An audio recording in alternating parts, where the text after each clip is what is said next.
Boa tarde, turminha do quarto ano C. Hoje é quarta-feira, dia 10 de março de 2021. Vocês já tiveram aula de educação física com a professora Simone e agora nós teremos as aulas de matemática, tá bom? Então vamos lá para o nosso conteúdo. Lá no nosso caderno de atividades, vocês vão abrir na página 8. Nós temos 3 exercícios a serem realizados por lá, tá? Deixa eu só organizar aqui meu quadrinho.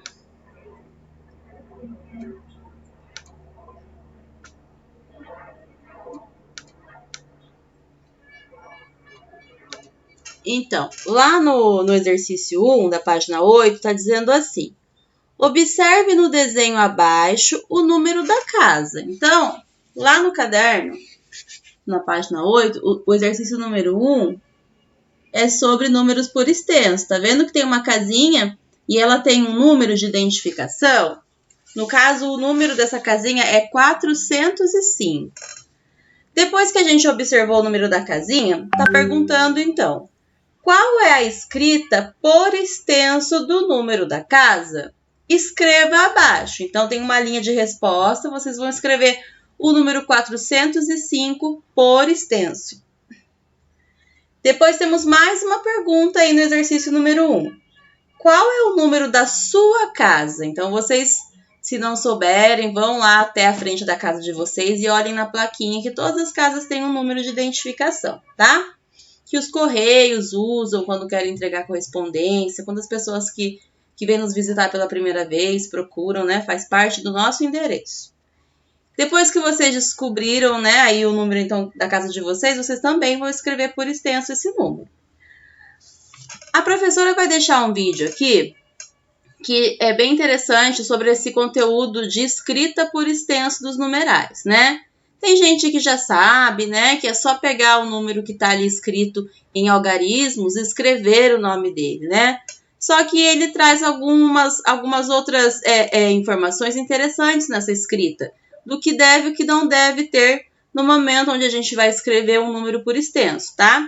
A professora vai deixar o vídeo aqui, então vocês acompanhem para a hora que for fazer o exercício, fazer da forma mais correta possível, tá bom? Oi, meus amores, tudo bem? Eu sou a Chay, aqui da aula da Chay, e a nossa aula de hoje é sobre números por extenso. Eu gosto de colocar esse tipo de aula aqui na minha bancada, onde eu não apareço, mas eu mostro para vocês como as coisas funcionam, certo? Bom, então a gente sabe que os números por extenso, eles são escritos em palavras e não em números, né? Quando eu olho esta sequência de números aqui, por exemplo, eu não precisaria que elas estivessem escritas assim para que eu as conseguisse ler. Eu apenas leria 0, 1, 2, 3, né? Foneticamente, eu produziria os sons corretamente, né? Teria toda a questão sintática, toda a questão semântica de entendimento apenas pelos números, como aqui, como aqui. Mas a gente sabe que existe a parte escrita, né? E uma parte delas muito importante, que são os cardinais, tá? Então, eu falo os nomes dos números ali nos cardinais. Deixa eu arrumar minha folhinha aqui. Os nomes corretos dos números, né? Pelos cardinais, eles não estão em ordem, eles estão no que a gente chama de cardinal. Olha o número e o leio. Mas, na hora de escrever os números, desta parte fica muito simples, certo? Olhei para os números, eles não estão em ordem, eles são nos números cardinais, então olhei o número, escrevi o número. O que confunde um pouquinho é quando chega na hora de eu escrever mais, né? E como se escreve números por extenso, Chay? Tem regras? Qual é a sacada? Os macetes? Então, dá uma olhadinha no que eu já coloquei aqui para vocês, né? Até mesmo para que a gente facilite um pouquinho a vida. Bom, não se usa vírgula na escrita de números por extenso, tá? Isso é um belo exemplo. Ó, vou escrever aqui. 100, vírgula. Tem muita gente que acaba colocando vírgula, mas nós não temos vírgula. Agora dá uma olhadinha aqui. Bom, 100.254. 100.000, né? 254. Beleza. Mas, Chay, tem alguma outra dica? Tá vendo que eu risquei aqui porque não temos um E? Não é 100.254, é 100.254. Mas aqui nós já temos um ezinho, né? E qual é a diferença? É que não se usa e entre centena e milhar, tá? Ó, não se usa e entre milhares e centenas, a não ser que o número termine em centenas. 516. Nesse caso, sim. E aí vejam que continua do milhar para a centena. 987. 987. Não tem problema do e. A não ser aqui, que aqui eu não preciso para o número ser redondo, assim, 100, 200, 300, mas aqui é 516. Na nossa fala é tranquilo, mas na hora da escrita é muito importante saber as regrinhas, tá?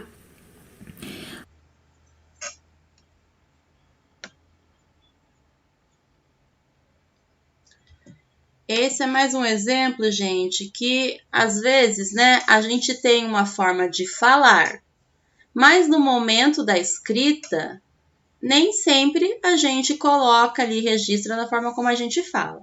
Então, a casinha aí do exercício número 1, que vocês vão escrever o número dela por extenso, ela não tem uma casa de milhar aí, né? Igual o vídeo está dizendo. Nós temos, quando temos entre milhar e centena, não se usa o E. No caso, aí nós só temos números na casa da centena, que é o 4, o 0 ocupando a casa da dezena e o 5 da unidade. Então, os nossos números, eles são lidos da seguinte forma aí da casinha. 405, tá? Eles estão em algarismos aí na plaquinha, ou seja, estão escritos com os símbolos numéricos, com os números, né? Mas aí no exercício vocês vão escrever o nome, por extenso, escrita do nome, né? Então, vão escrever aí na resposta da primeira questão, 405. Depois vocês vão lá na segunda questão do exercício 1 e escrevam por extenso o número da casa de vocês, tá? Esse é o exercício 1, agora a gente vai para o 2. Veja o que a professora escreveu no quadro e responda corretamente. Então, nós temos aqui ainda na página 8...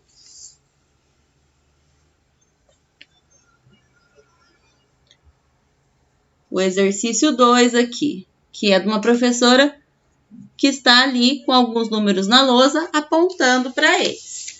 E aí tem um balãozinho ali, né, que sai da professora que indica que ela está dizendo alguma coisa. Ela diz ali, em qual desses números o algarismo 7 vale 700? Então, lá na lousa ela tem o número 3.704, depois, do lado, tem o número 1.470, embaixo, 75.083 e ao lado dele, o 17.008. Então, gente, quando é que o número 7 vale 700? Quando ele está na ordem das casas das centenas. Se o número 7 estivesse na casa da unidade, ele valeria apenas 7 unidades. Se o número 7 estivesse na casa da dezena, ele valeria 70. Se o número 7 está na casa da centena, ele vale 700. Se o número 7 estivesse na casa da unidade milhar, ele valeria 1.000. 7.000, né? Então, aí a professora quer saber apenas em qual desses números aí, que ela aponta na lousa, o número 7 está na casa da centena e valendo 700. E aí, do lado da lousinha, nós temos ali as opções, né, as alternativas da resposta correta, que vocês vão fazer um xizinho em cima daquela opção que for a certa. A letra A está dizendo que o 7 está na casa da centena, ou seja, vale 700, na letra A, onde o número é 1.470. Depois, lá na letra B, está dizendo que o número 7 ele está ocupando a casa da centena e vale 700, né? O número B ali a letra B tem um número que a nossa leitura é 3.704. Depois, na letra C, nós temos o número 17.008 e ali, então, está dizendo que essa é uma opção para o número 7 se ele está ali na casa, se ele está na casa da centena e se ele tem esse valor de 700. Ele tá certo essa questão, C? Depois a letra D. O número 7, ele está lá na casa da dezena de milhar, né? Ele vale 75.083. Será que ele tem também a validade de centena, de 700 ali? Então, vocês avaliem aí de acordo com os exemplos que a gente deu e assinalem apenas a alternativa que estiver correta, que o 7 tenha o valor de 700, que ele esteja na casa da centena, tá bom? Então, gente, esse é o exercício número 2, tá? É um exercício de composição dos números. Depois, lá no número 3, nós temos assim, no enunciado. Observe abaixo as casas de 5 amigos.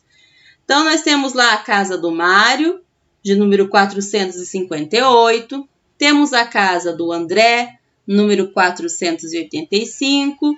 Do Eduardo, número 515. Do Fernando, 505. E do Carlos, 465. Abaixo aí das casinhas dele, nós temos aí uma tabelinha onde vocês têm 5 quadrinhos para preencher com esses números das casas dos meninos em ordem crescente. O que é ordem crescente mesmo? Eu pego o número que tem o menor valor e vou escrevendo os próximos conforme seus valores forem aumentando, né? Então, menor número, depois um número um pouquinho maior que ele, ou outro número um pouquinho maior que ele, e assim por diante. O número vai crescendo, ele vai aumentando o seu valor. Temos um vídeo aqui também que reforça a nossa memória aí para resolver esse exercício de ordens crescentes, tá? Então, prestem atenção aí para facilitar na hora de resolver a atividade. Oi, meus amores, tudo bem? Eu sou a Chay, aqui da aula. Hoje vamos falar sobre ordem crescente e ordem decrescente. Ordem crescente nada mais é do que começar pelo menor e terminar no maior. Vejamos o exemplo da Magali. Nós organizamos começando pela menor e terminamos na maior. Vejamos agora um exemplo envolvendo números. Qual destes é o menor número? É o número 1, então vamos escrevê-lo primeiro. Após escrevê-lo, vamos riscá-lo.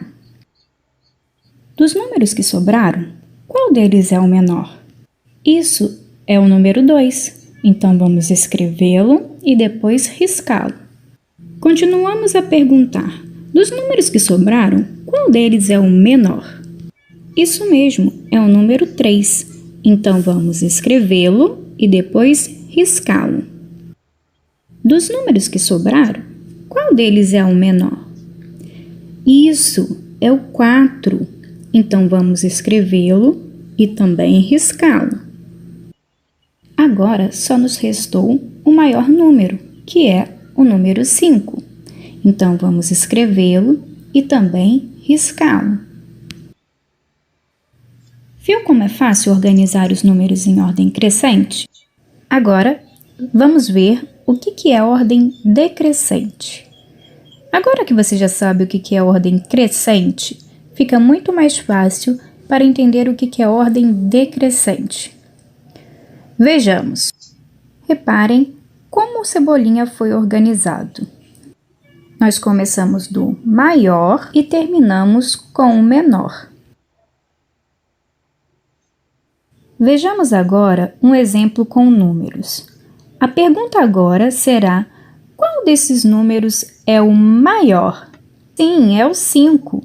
Então vamos escrevê-lo e não podemos esquecer de riscá-lo, para não nos confundirmos. Dos números que sobraram, qual deles é o maior? É isso aí, é o número 4. Então vamos escrevê-lo e depois riscá-lo. Vamos fazer a pergunta novamente. Dos números que sobraram, qual deles é o maior? Isso, é o 3. Vamos escrever e agora riscar. Dos números que sobraram, qual deles é o maior? É isso aí, é o número 2. Vamos colocá-lo aqui? e riscar lá em cima também. Agora restou só o número 1, que é o menor número. Vamos escrever e riscá-lo. Se você gostou desse vídeo, não se esqueça de deixar o seu like, se inscrever no canal e ativar o sininho. Até o próximo vídeo! Então ficou bem claro aí como que a gente pode pensar essa questão de ordem crescente, né, gente? Ela fala também de ordem decrescente, mas nosso exercício pede apenas que a gente coloque em ordem crescente os números das casinhas aí, tá? Então a professora deixou as atividades para que vocês realizem e assim que concluírem, façam o registro por foto e enviem que a professora está aguardando, tá bom? E amanhã eu volto com mais orientações para as atividades de quinta-feira. Beijos a todos!